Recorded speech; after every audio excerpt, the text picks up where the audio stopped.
দেখতেই পাচ্ছ কত কামরাঙা। এই কামরাঙাগুলো দিয়ে আজকে আমি বানাবো কামরাঙার টক ঝাল একটা রেসিপি, মানে খুব সুন্দর।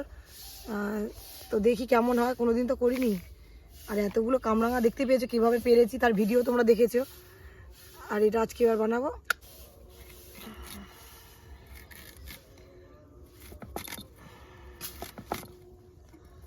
এই এরম করে কাটবো। দেখো কামরাঙা কাটার পর এইরকম হয়েছে, আর আমি এইরকম সাইজের কামরাঙাগুলো কেটেছি, বেশি টুকরো টুকরো করিনি। দেখতেই পাচ্ছ ঠিক এইরকমভাবে কেটেছি, বড় বড় পিস করে। কার দেখে জিভ থেকে জল আসছে, আমার তো আসছে। আমি কাটতে কাটতেই খেয়ে নিয়েছি, আর এই দুটো রেখেছি। চলো দেখি এবার কি করা যায়। এটা হচ্ছে পুরনো তেঁতুল, তেঁতুলটা জলে ভিজিয়ে রাখবো। আর কি কি লাগবে, আমি সর্ষে বেটে রেখেছি, কালো সর্ষে, শুকনো লঙ্কা, আর কি কি নেবো সেটা দেখাচ্ছি। ওরা গরম হয়ে গেছে, সর্ষে তেল দিয়ে দেবো। এটাতে বেশি লাগবে সর্ষে তেল।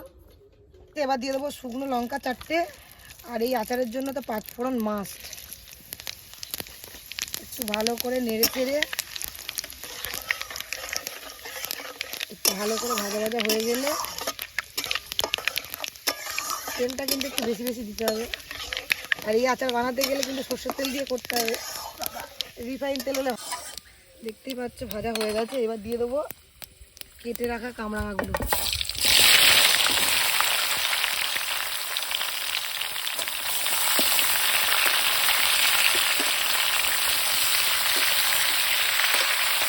অনেকটাই হয়েছে।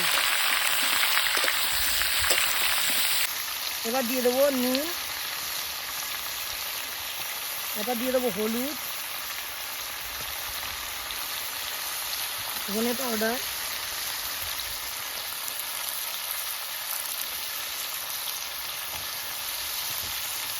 লঙ্কা গুঁড়ো দিয়ে ভালো করে নাড়িয়ে নেব।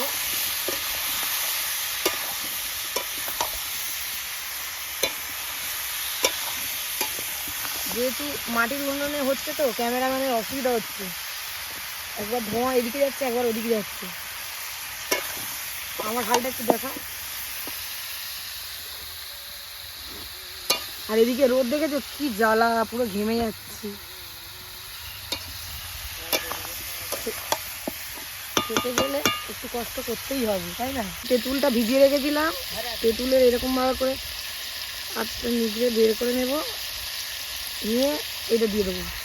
এটা পুরো কালো তেঁতুল, যার জন্য ওইরকম লাগছে দেখছি, বুঝেছো?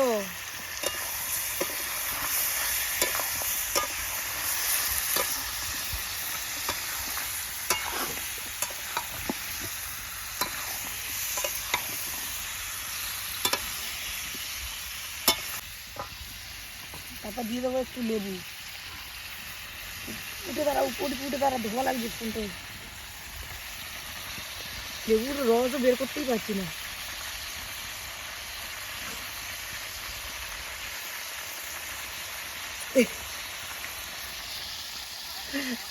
গায়ে শক্তি নেই আমার।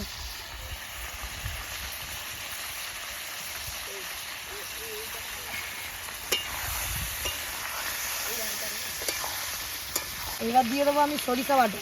সরিষাটা বেশি হয়ে গেছে, অল্পই দেবো, দেবো না।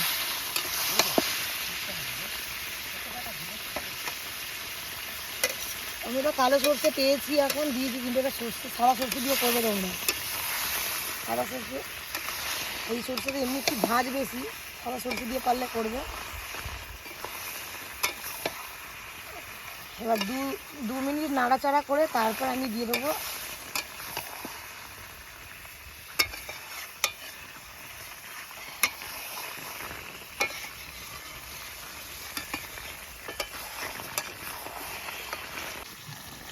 কিরকম ফুটছে টকবক টকবক করে।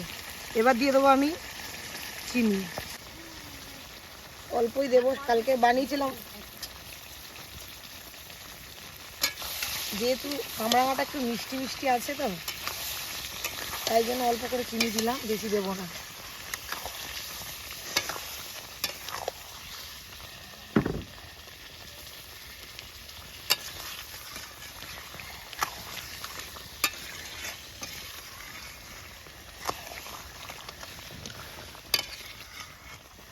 কেমন লাগছে দেখতে?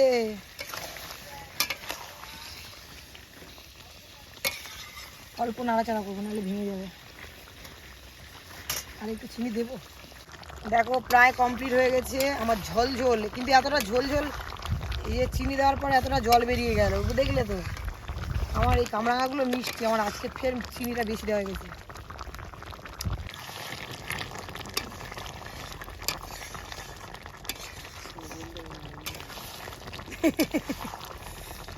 কি সুন্দর স্পাইসি স্পাইসি না অর্পি?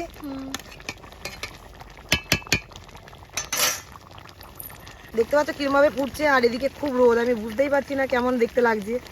এখন নামিয়ে দেখাচ্ছি। দাঁড়া একটা ফুল